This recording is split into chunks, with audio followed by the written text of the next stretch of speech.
અનેક રાજ્યોની અંદર પુષ્કળ ગરમી પડતી અત્યારે જોવા મળી છે અને ભર ઉનાળા વચ્ચે અનેક રાજ્યોની અંદર તીવ્ર હીટવેવ અંગે મહત્વપૂર્ણ આગાહી કરવામાં આવી છે અને હીટવેવને જોતા રાજ્યના અનેક વિસ્તારોની અંદર તાપમાનનો પારો 40 ડિગ્રીથી લઈને 45 ડિગ્રી સેલ્સિયસ સુધી તાપમાન જવા અંગે આગાહી કરવામાં આવી છે અને આ આગાહી વચ્ચે રાજ્યના અનેક વિસ્તારોની અંદર વાતાવરણની અંદર પલટો આવી શકે છે. પલટાની સાથે સાથે અનેક વિસ્તારોમાં અનેક રાજ્યોની અંદર ગાજવીજ અને આંધી તુફાન સાથે ભારે પવનની ગતિવિધિઓ સાથે અનેક વિસ્તારોમાં અનેક રાજ્યોની અંદર હળવા અને ધીમા માવઠા અંગે મહત્વપૂર્ણ આગાહી કરવામાં આવી છે. ભારતના અનેક વિસ્તારોની અંદર હવે ધીમે ધીમે વાતાવરણની અંદર પલટો અને બદલાવ આવતો જોવા મળશે, જેના કારણે હળવા વરસાદ અંગે આગાહી કરવામાં આવી છે. બંગાળની ખાડીને અરબ સાગરના દરિયાની અંદર નવું વેસ્ટર્ન ડિસ્ટર્બન્સ સક્રિય થયેલું જોવા મળ્યું છે અને આ વેસ્ટર્ન ડિસ્ટર્બન્સ હવે ધીમે ધીમે ભારતના વિસ્તારોની અંદર આગળ વધતું જોવા મળ્યું છે. સિસ્ટમનું જોર અત્યારે માલદીવ આજુબાજુના દરિયાકાંઠાના વિસ્તારોની અંદર અત્યંત તીવ્ર અને ઘાતક બનેલું જોવા મળ્યું છે, જેના કારણે માલદીવ અને તેને બંગાળની ખાડીને અરબ સાગરના દરિયાની અંદર ભારે અને તીવ્ર પવન ફૂંકાતો જોવા મળ્યો છે અને પવનની ઝડપ 90 કિલોમીટર પ્રતિ કલાકની ઝડપથી લઈને 102 કિલોમીટર પ્રતિ કલાકની ઝડપે તીવ્ર પવન અત્યારે અરબ સાગર અને બંગાળની ખાડીના દરિયાની અંદર ફૂંકાતો જોવા મળી રહેલો છે, જેના કારણે સિસ્ટમનો પટ્ટો આટલા વિસ્તારોની અંદર ફેલાયેલો જોવા મળ્યો છે, જેને અનુરૂપ આ સિસ્ટમનો પટ્ટો ધીમે ધીમે મજબૂત બનીને હવે આવી રીતે આગળ વધતો જોવા મળ્યો છે અને જેને જોતા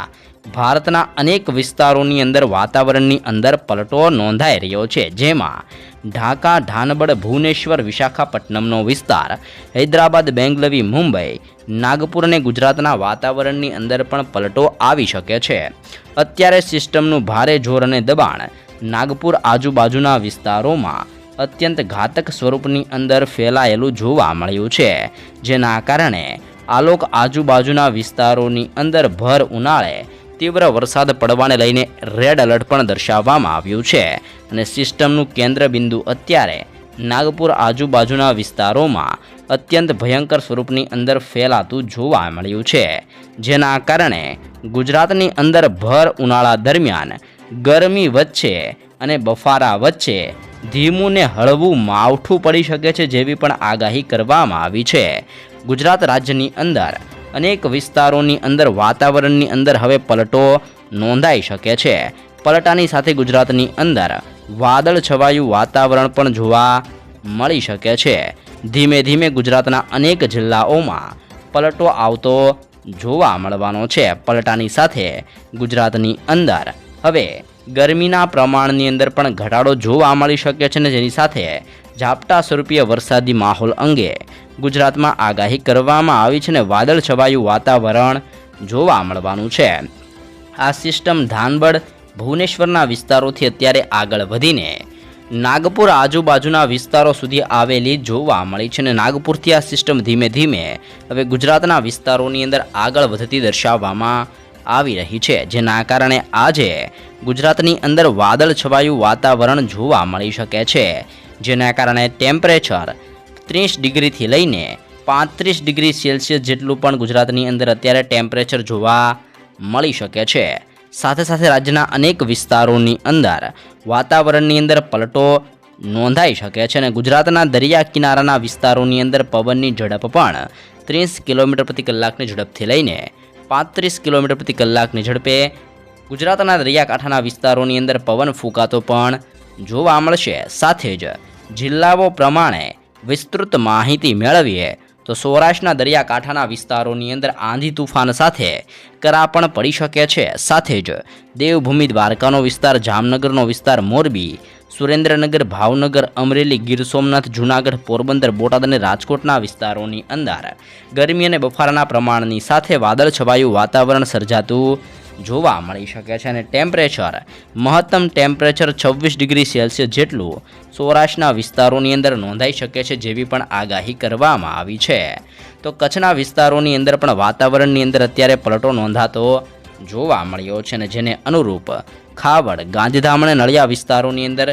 વાદળછવાયું વાતાવરણ જોવા મળવાનું છે અને જ્યાં પણ ટેમ્પરેચર 24 ડિગ્રી સેલ્સિયસ જેટલું જોવા મળી શકે છે. મધ્ય ગુજરાતના વિસ્તારોની અંદર સિસ્ટમનું દબાણ અને જોર વધતું જોવા મળ્યું છે, જેના કારણે અહેમદાબાદ, આણંદ, વડોદરા, દાહોદ, છોટાઉદેપુર, ખેડા, પંચમહાલ અને મહીસાગરના વિસ્તારોની અંદર બફારાનું પ્રમાણ પણ વધી રહ્યું છે અને બફારાના પ્રમાણની સાથે હવે માવઠા અંગે મધ્ય ગુજરાતના વિસ્તારોની અંદર આગાહી વધતી જોવા મળી છે અને જ્યાં ટેમ્પરેચર 25 ડિગ્રીથી લઈને 24 ડિગ્રી સેલ્સિયસ જેટલું પણ જોવા મળી શકે છે. દક્ષિણ ગુજરાતની અંદર વાદળછવાયું વાતાવરણ હવે વધતું જોવા મળી રહેલું છે, જેમાં ભરૂચ, નર્મદા, સુરત, તાપી, નવસારી, ડાંગ અને વલસાડના વિસ્તારોની અંદર વાતાવરણની અંદર મોટો પલટો આવી રહ્યો છે અને ટેમ્પરેચર પણ 24 ડિગ્રી સેલ્સિયસ જેટલું અત્યારે સુરતના વિસ્તારોની અંદર જોવા મળ્યું છે. ઉત્તર ગુજરાતની અંદર પવનો ઝડપી બનતા જોવા મળ્યા છે, જેમાં બનાસકાંઠા, સાબરકાંઠા, અરવલ્લી, પાટણ, મહેસાણા અને ગાંધીનગરના વિસ્તારોની અંદર વાતાવરણની અંદર બદલાવ આવી રહ્યો છે અને મહેસાણાના વિસ્તારોની અંદર પણ 26 ડિગ્રી સેલ્સિયસ જેટલું અત્યારે તાપમાન જોવા મળી રહેલું છે. આમ સિસ્ટમ અત્યારે ધીમે ધીમે આગળ વધીને નાગપુર આજુબાજુના વિસ્તારોની અંદર અત્યંત તીવ્ર અને મજબૂત બનતી જોવા મળી છે. નાગપુરથી આ સિસ્ટમનું સંક્રમણ વધવાના કારણે આ સિસ્ટમની અસરો ગુજરાતના વિસ્તારોની અંદર મુંબઈના વિસ્તારો, હૈદરાબાદ, વિશાખાપટ્ટનમ, ભુવનેશ્વર, ધાનબડ, ઢાકાના વિસ્તાર, ગ્વાલિયરના વિસ્તાર અને જોધપુરના વિસ્તારોની અંદર પણ આ સિસ્ટમની અસર અત્યારે થતી જોવા મળી રહી છે. તેની સાથે સાથે અરબ સાગર અને બંગાળની ખાડીની અંદર પણ નવી સિસ્ટમો અને નવા વેસ્ટર્ન ડિસ્ટર્બન્સની અસરના કારણે મોટી હલચલ સર્જાતી જોવા મળી રહી છે અને હલચલના કારણે બંગાળની ખાડીને અરબ સાગરના દરિયાની અંદર પણ પવનની ઝડપની અંદર મોટો ફેરફાર થતો જોવા મળી રહેલો છે, જેમની અસરો આવનાર દિવસોની અંદર રાજ્યના અનેક વિસ્તારો ઉપર જોવા મળવાનો છે અને ગુજરાતની અંદર પણ આજે અને આવનાર 3 દિવસ સુધી હજી પણ વાતાવરણની અંદર પલટો નોંધાઈ શકે છે અને ગુજરાતની અંદર ધીમી ધારે હળવું માવઠું પડી શકે છે જેવી પણ મહત્વપૂર્ણ આગાહી કરવામાં આવી છે. તો વરસાદ અને માવઠા અંગેની આવી તાજી નવી અપડેટો સૌપ્રથમ મેળવવા ચેનલમાં નવા છો તો અત્યારે જ લાઈવ ગુજરાત સમાચાર યુટ્યુબ ચેનલને મિત્રો જરૂરથી સબસ્ક્રાઈબ કરી લેજો.